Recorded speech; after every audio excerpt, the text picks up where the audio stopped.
This episode of our Life Story podcast was recorded in September 2019 as a radio broadcast. For the purposes of a podcast, the music has been edited down. Tommy Carson was born in 1922 and raised in the Grassmarket area of Edinburgh.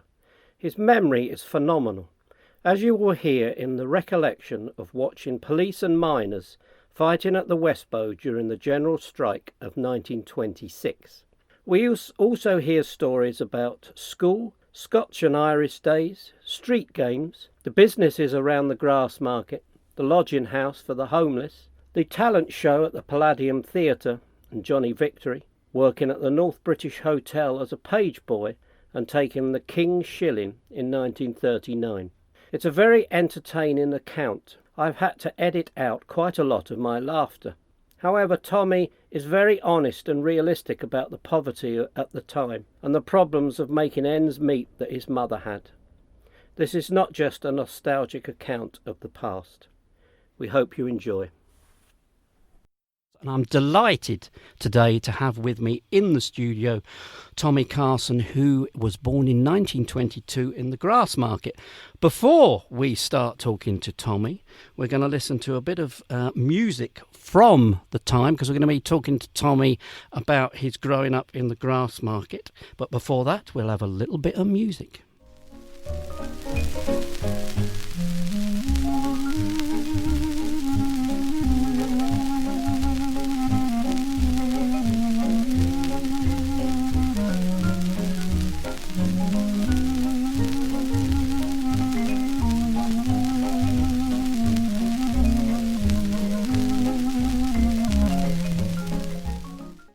The very strict tempo there of Victor Sylvester, and Tommy has quite rightly told me Amapola. I'm delighted to be joined in the studio by Tommy Carson. Thank you for coming in, Tommy. It's a pleasure, Miles. And we're going to be talking with Tommy. Tommy is you're 96 at the moment, aren't you, Tommy? Yes, 97 in a fortnight. Right, okay. So send your presents now. Of course, yeah, you heard it here. Please send them through. Yes. Obviously, you have memories stretching back so many years. Where were you born, Tommy? I was born in actually Glasgow. My dad came from Glasgow and she lived in Edinburgh. Right. But she must have the occasion to go to Glasgow. And the day she went to Glasgow, she had bad luck. I was born. Then we came home because I couldn't see myself getting on in Glasgow, so I came to Edinburgh. So your dad was Glaswegian? Glaswegian, yes. Yeah. So what part of Glasgow was he from, do you know? I think it was the Gorbals, because you can see that by just looking at me. But you came back and you were living in the Grassmarket? Grassmarket, Westbow. 91 Westbow, it's a listed building. And you were saying that was known as the wooden stair? The wooden stair was made of wood panels. I think it was a fire hazard, but we didn't know in those days. Did your mother work, or...? Yes, my mother had tons of jobs, cleaning and, things like that. We used to say to her, to kid her on, she was in the iron and steel business. She done the ironing and my father done the steeling, That's how they lived, Yeah, so hand to mouth, really. Yes. So, as I say, you were born in 1922? 1922, yes, October the 3rd. 1922. So you will have clear memories of the 1920s? Yes, I think after I was about 4-year-old and I saw the general strike 1926 of them fighting with the police in the Westbow. The miners, they were terrible living. And there were no lights, just street lights, and they were full, terrible. So you were telling me you saw them come down the Westbow? They came down Victoria Street, down the Westbow, and the police were at the Westbow moving up from where the well would give out water to the people. Yes, it was scrambles, fighting and all. But I was looking out the window. I was only a kiddie and my parents were too, But it was sad, very sad. I mean, that is incredible memory. I mean, to actually, you were saying to me that you have very much a retentive memory. Yes, my mother always said that. It is retentive memory. And I think I've got it. And as I told you before, I was a singer too. And I asked my mother when I started singing. And she said to me, "Oh, you're only 3 months because you sat on my knee and hummed away like anything." Ken. Of course, only your mother would say that. Yeah. So, the early days in the Grassmarket, you would have played, actually, in the Grassmarket itself, wouldn't you? We played all games, Wharton's Levoy, Kick the Can, Chasing the Girls. Some are better not mentioned, but anyway, we played across. There were no buses or cars. The only bus we went through the Grassmarket was a number 2, and it still goes through the Grassmarket. We used to play, oh yes, and we just lived, made our own games up, you know. And used to sing in the girls skipping. We used to watch them skipping. We used to sing, the wind, the wind, the wind blows high like a diamond in the sky. And of course, I remember that. And you were talking about this game, Leroy, and in Kick the Can, what you did was, you had a man, he ran, a boy, he ran the game, and you all stood together and you all ran away except him. And when you all hid, he came looking for you. And when you came back, and he caught you where you were hiding, he would put you in his den. But the other boys could run in and free you from the den. Right. It was a made-up game. Yeah, and you played marbles and bulls. But you made up all your games. I've got a list of them somewhere, and it's amazing. You never hear or see them today. But you presumably would have played football quite a lot as a lad. Football, yeah. We're all football mad, but not like today, because in the Grassmarket they had the professional football players. We had Billy Finnegan of the Hibs. He started from there. In Horsburgh, there were a few, but didn't go any money. No. If they got expenses, they done well. Where did you go to school? I went to school in Glen Street at St Ignatius. The school was in Glen Street, and one school was inside the Catholic. Another side was All Saints, and they had a church there, opposite each other. And the only time we ever fought was Scots and Irish Day. And we just got a paper, rolled it into a ball, tied it with string and started fighting. Scots and Irish, yes. But otherwise, we used to go for school dinners into the Protestant school. Is that right? Yes. So you did mix quite a lot? Oh, yes, aye. And we never fought at that. No. And you had the ice cream man coming in with his barrel.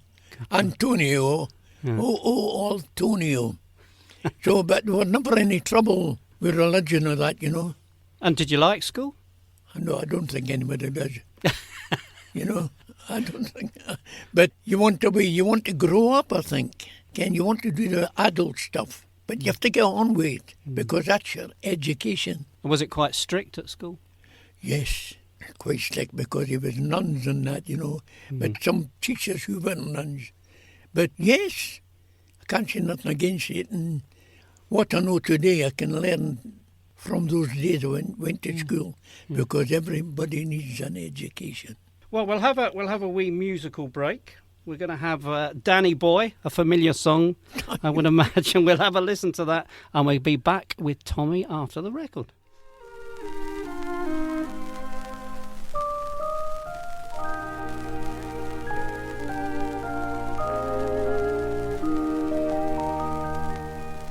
Oh, Danny Boy, the pipes are calling. From glen to glen and down the mountainside. Just been listening to Monty Ray singing Danny Boy, and I'm in the studio here with Tommy Carson, and he's telling us some great stories. Tommy, you were telling us something about Danny Boy there, a bit of a memory. When you played Danny Boy, it brought back memories. I remember my dad, he was going to the unemployment exchange, you called it the brew. And he wasn't home with his money. I think he got about 3 shillings a week when he wasn't working. But he'd called into a pub. And he went into a pub in the Grassmarket, and it was called Campbell's. It's called The Last Drop now. And my mother says to me, Tommy, she says, go down and tell your dad his dinner's ready. So I went down, and unknown to me, my mother must have followed me down. And when I walked into the pub, before I could say anything, my father was in a corner singing, oh, Danny Boy, the pipes are calling. And my mother said, you, up the road and give me the brew money. So she took him up the road and they had a good drink in him. And she was taking him up the stair, pushing him up the stair. And he said, Maggie, that was her name, Maggie. Maggie, he said, I was singing Danny Boy. She says, I'll Danny Boy you when I get you up that stair. And she did, believe me, with no money, but he was drunk. She was a tough cookie, your mother. Well, she had to keep the family together. So your mother, as you've already said, she had quite a few jobs. Oh, yes, she had 3 or 4, maybe 5 in a day, scrubbing stairs and going out cleaning people's houses and that, because that's the way she got money. And I mean, you didn't know nothing about tax in those days. It was a couple of shilling in your hand, because a couple of shilling was a lot of money. Yeah, of course. A lot of money. And your dad wasn't always working, because work wasn't rife. It was bad to get in a job, you know. What sort of jobs would he do? Well, there were painters and all that, but very few people were tradesmen and that. But they were all furniture and things like that, you know, and bus drivers and trams, mostly trams. So you just got work where you could, basically. Where you could. And then my father was in the Merchant Navy, finished up in the Merchant Navy. So he was away a lot? Yes, he was on with, I think it was a Cairn line in Leith. And used to go to Canada and Nova Scotia and America and things like that. But seafairmen were all drinking, you know. I bet you had wee brothers and sisters everywhere. Well, they do say that about yes, sailors, well, you know what I mean? Yeah, yeah. So, life in the Grassmarket, you had a sister, of course, didn't you? Yes, and a sister, she was older than me. She looked after me till I went away to the army and later in life, you know. So she was 4 years older than you? She was 4.5 years older than me, and she was married during the war when she was 16. Good grief, that's young, isn't it? Yeah, but in those days they wanted away. Yeah. I think everybody, unfortunately, wanted away from the Grassmarket because they had no money. But it didn't change their character. They were still good people. It didn't make you bad because you had no money. No. You were just poor, poverty. And you done your best to live. And you had carbolic soap to wash yourself. And that made all the difference. So what were the shops in the Grassmarket? Shops. Yeah. There were butchers. There were confectionery shops, ice cream shops, boot shops, a place called Peebles. Handmade boots. Oh. Boots for gentlemen. You seen them all coming in for the stuff from the farmers and that, getting their stuff made for them. And we were a lodging, homeless and that, lodging houses. 75 Grassmarket, they called it the KIP, K-I-P, because that took strangers in for a night, and you just got a wee cubicle, like the one I'm in just now, I'm sorry. Well, it's been called a broom cupboard, but That's right. never a doss house. And the men went there and were fighting every Saturday night. The men drinking, you know, it was just a life. Yeah. But it was an education going through life, And everybody was a comedian. They laughed. Yeah. And it was always about themselves or their mother-in-law. Now, you've spoken, as you brought in laughter to it, your nearest theatre would have been the Palladium. Palladium, the Pal. I used to go there when I was a wee laddie in my primary school. And we used to go on a Saturday morning, and it was only a penny to get in. With cowboys, cereals, Clark Gable, all the big shots then. I don't know what they got paid, but you think they would be rich on 240 pennies to a pound. All the kiddies for a pound. I know. Saturday morning, and outside was a lady from New Haven with a bucket on her back, selling mussels and buckets. You bought them and ate them, and she gave you a wee pin to the buckets and take your stuff out, eating it. And yes, it was wonderful, and we loved it. And there were plenty of places, because the Palladium, as you spoke about, Miles, it was for silent pictures. And you had a A film and a B film. And in between you had talent contests. And it became a place where you wore a bow tie, a dinner suit. But it didn't take off. Grassmarket. Fountain Bridge it was Grassmarket, but it didn't take off. So he went on to variety. And if you look at those days, you had maybe 9 pence to get in, 6 pence or 9 pence to get in on a Friday night. There We were all fighting and everything. But you had variety in the shows. Yeah. Accordions, magicians, singers, dancers, Highland dancers, a compere. Today they're all singers. That's and you true. can't make out what they're singing.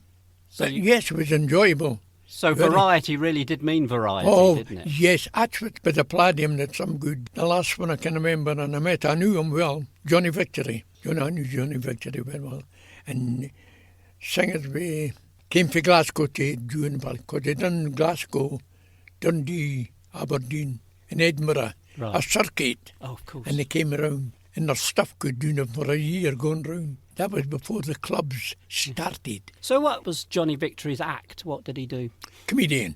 And did he sing at all, or was it just... Yes, he had sketches and all that, and he had good singers with him, a lot of good partners. There were a chap, and we used to go, and the people who used to go in those days will remember him. Daly was his name. Right. What a beautiful singer he was. And you got Glenn Daly. I think he's still going about, been well in his 70s, 80s, maybe more. He was a wonderful man. Johnny Victor, he done monologues. Do you remember any? Yes, he used to give wee quips, Jack and Jill went up the hill to get a pail of water. Jill came down with a £5 note. Do you think she was up for water? Johnny, yes. He loved the jokes and monologues. Oh. We'll have another musical break, and then we'll get back, because I want to hear about your start in entertainment. But we'll have a bit of Roberto. Well, actually, I can't remember his surname. We'll check that afterwards when the record stops.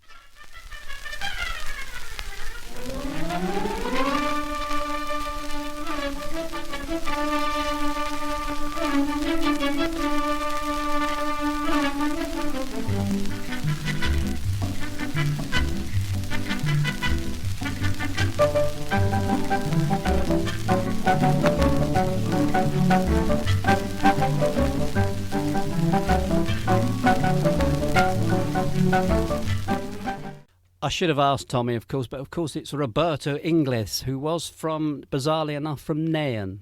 Good old Nairn name. Oh, that, isn't Nairn, up the Highlands. That's right. But you were telling us about a band leader that was in the El Dorado, Tommy? Albertino. Albertino. We used to go to dancing from Edinburgh, and we're a band in El Dorado.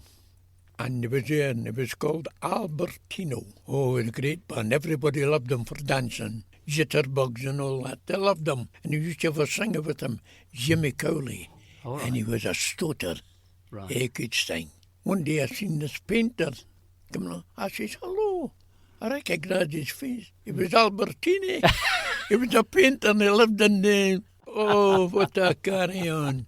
We just got to the point where we were talking about the Palladium, and in fact, you got up on stage. Was that the first place? Yes, well, it used to be for silent films. And in between the two films you saw, they had a talent contest on a Monday, Tuesday, Wednesday, Thursday and Friday. Final was a Saturday. And if you won it, you got £1. Ooh. I'll repeat that, will I? Yes, £1. I would. Well, I got to the final. I won one of the nights. I won it. A 12-year-old. And I can remember the song. Leave me alone, let me wander. I'm just a soul on its own. I remember. And the second one was Dreaming. I'm idly dreaming, dreaming of scheming of what I might have been.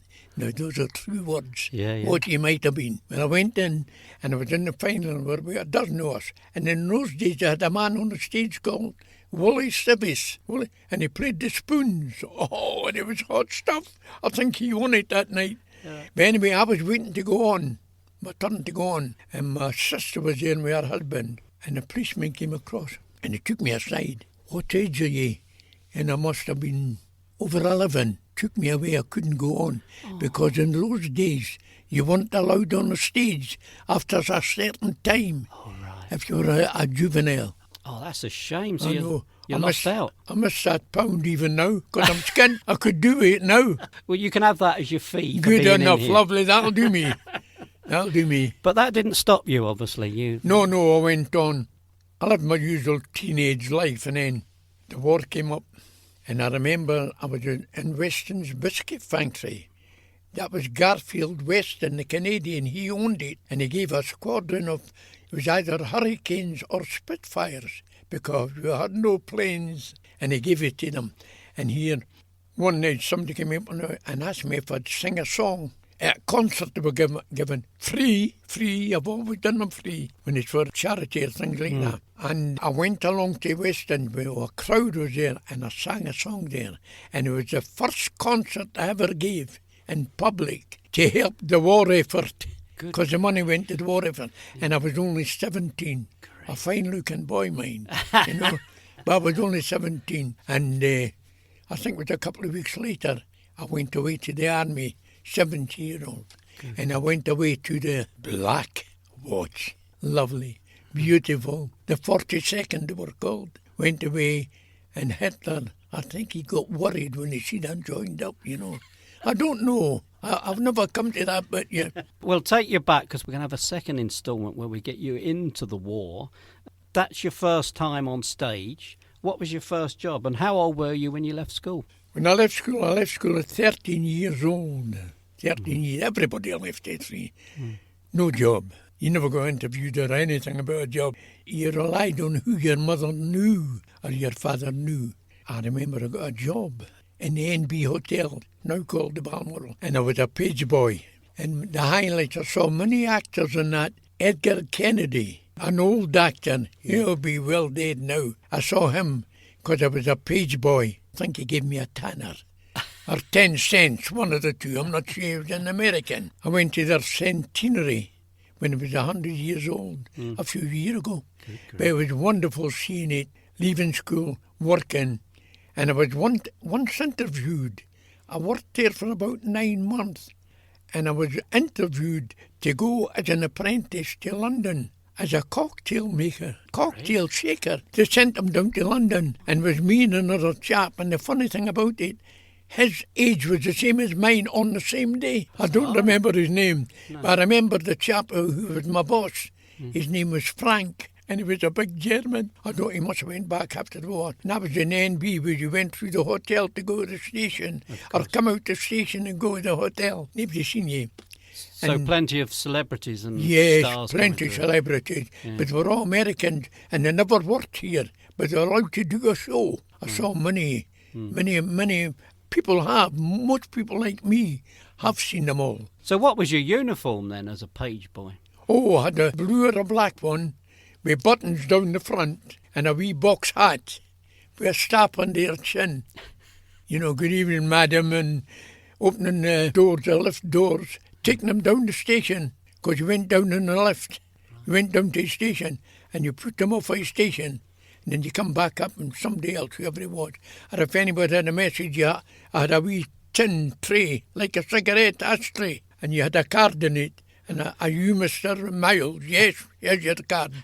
You know, somebody wanted you. Well, you were on call all the time. You sat down in the lounge or stood up, and somebody called the page boy. That was me. I mean, I was a fine-looking one, even though I say it myself, you know. But yes, I saw many people. But you think nothing of it because you're living through it, Miles. You're living through it. And your wage would have been very important to your mum. I think my wage was $50 a week. Right. 2.6 a week, or something like that. And then you got tips, which were a silver threepenny or a sixpence. And some of them give you a shilling. Oh, your mother says, give me that, you know, because you was skint. Aye, but it's what you are. It's your character. It makes your character. Because you know you've got to have money before you can go into this world. Everybody. You need it to live. Bus fare. Oh, no bus fare. I've got a free pass now.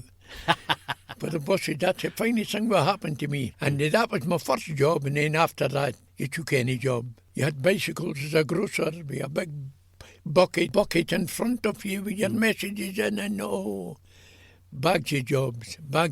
Some good ones, some bad ones. The war came on, and I didn't know nothing about it. Didn't know nothing about it till I went. I was walking through Edinburgh last month, and I said to myself, I'll take a bus run for nothing. So I jumped on a bus to Kirkcaldy, because when I joined up in the army, I volunteered. I got the Queen's Shilling. Oh, yes. I got that. And when I got to Kirkcaldy a month ago, I said, I'm going to a village where I was stationed during the war 80 years ago. God. So I went up the Adam Smith Hall it's a theatre now. Ken Dodds and them all's all been there. So I went up and I walked in and the lady says to me, Klinger, can I help you, sir? I says, no, I'm just reminiscing. She says, why? I said, because I was here 80 years ago. She said, just a minute. She called the man over, the manager. And when I told him, I said, I was stationed here 80 years ago. I went to the dancing on the Friday night. On the Monday, I went to George Street, the music hall, they called it. It's assembly room now, called the music hall. And I joined up in the Black Watch. And on the Tuesday, I was in the army in Kirkcaldy. With all the English chaps, you know. My granddad, he was black in the English Black Watchman. And I went in, I go to Black Watch, and I was in the army for 5 years from that date. We're going to have a bit more music. We're going to have a bit of Joe Loss. Oh, Joe Loss. In the mood. I think this was the, actually it's on the other side. This is the Woodcutter's Ball. Well, yes, I've got all them.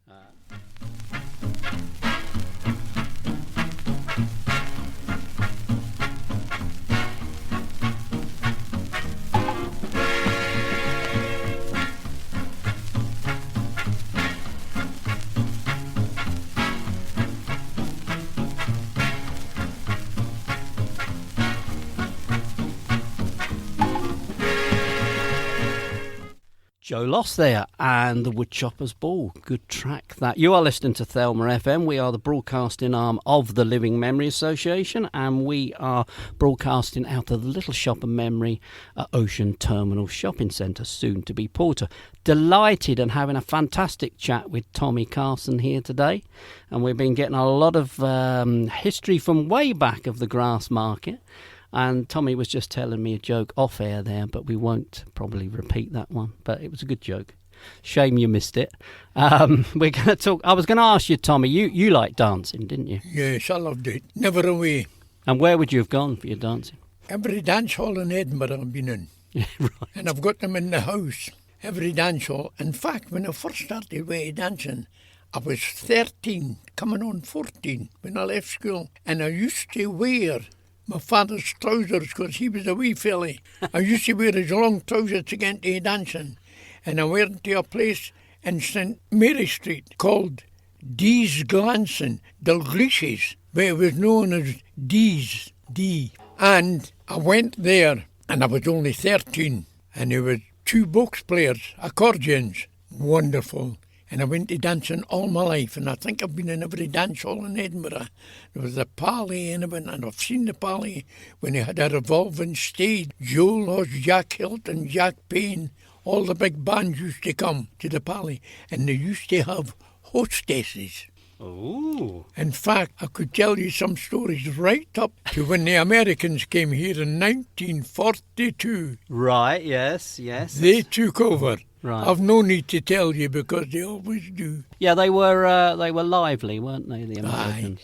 Aye. And we had British expeditionary forces. We went abroad. And when the girls went to the dancing, which was the Pally, because only the best was for the Americans, they couldn't get in because the Americans were all allowed in first. Oh, right. They all went on, Well, that wouldn't be popular. And there'd be some British soldiers looking for the American who was dancing with his wife, Ken.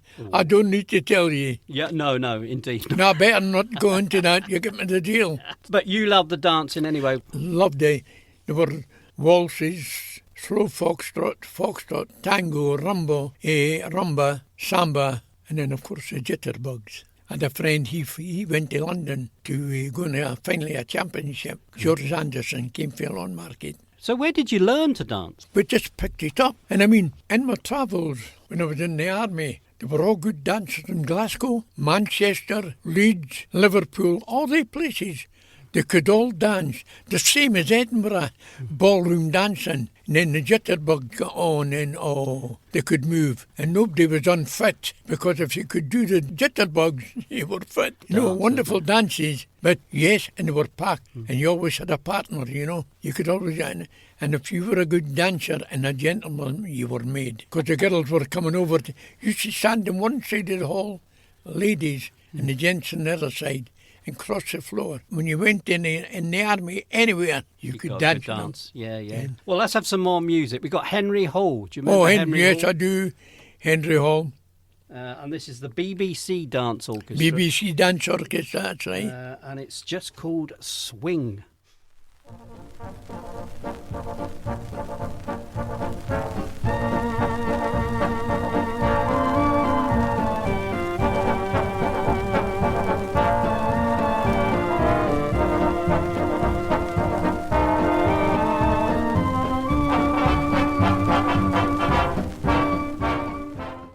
Marvellous. Henry Hall, you know, this Tommy's such a lad for telling me jokes in between the records, which it was a monologue, wasn't it? It wasn't a joke. It was a I'll monologue. tell them that later on. You'll tell them that later. Yes, Yeah, I think next time. Because if I tell them too many times, they'll write it down.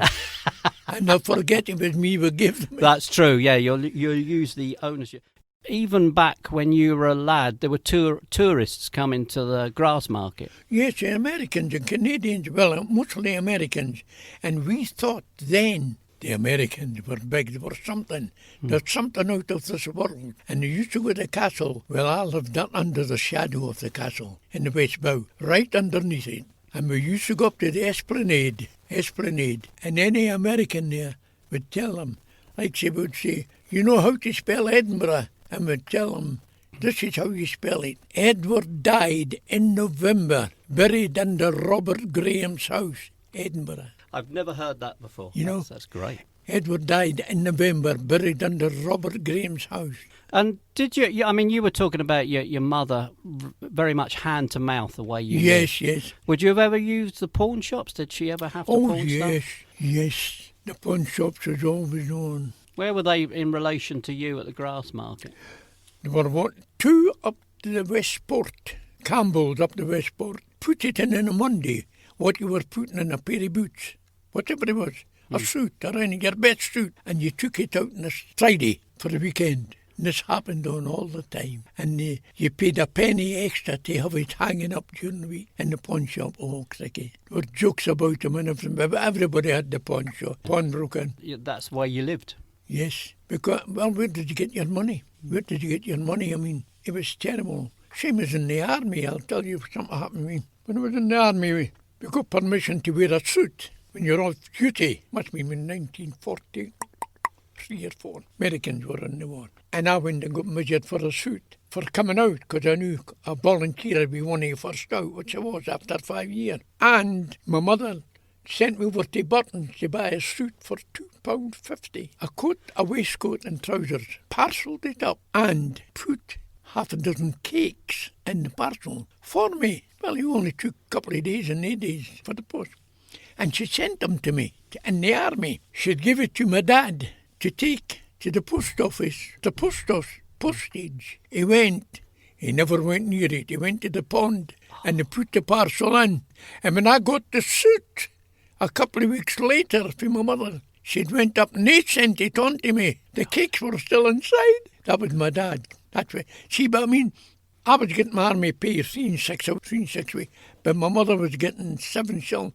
But she needed it, because she needed it for butter and all that. Terrible when you think back. So, would you've got stuff like coal delivered to the house? Coal? The coal used to come in the street and horse and cart, and they carried it up the stairs. They had lugs on their bags, on their back, carrying them up. They had jokes in the days, you know. Coal for money, we're no charging the day. See, money was scarce, and even today, everybody's after the one thing, Miles, money. If there's no money, you can't do it. Tommy, it's been an absolute delight. It'll be my pleasure, Miles. And we'll have you back next week? By all means, the money's good. I'll give you your £1 as you go out. Good enough, yes. Now, right, we're going to end on Ted Lewis and his band and the Bill Street Blues. Aye, Ted Lewis. Yeah, you remember him? Yeah.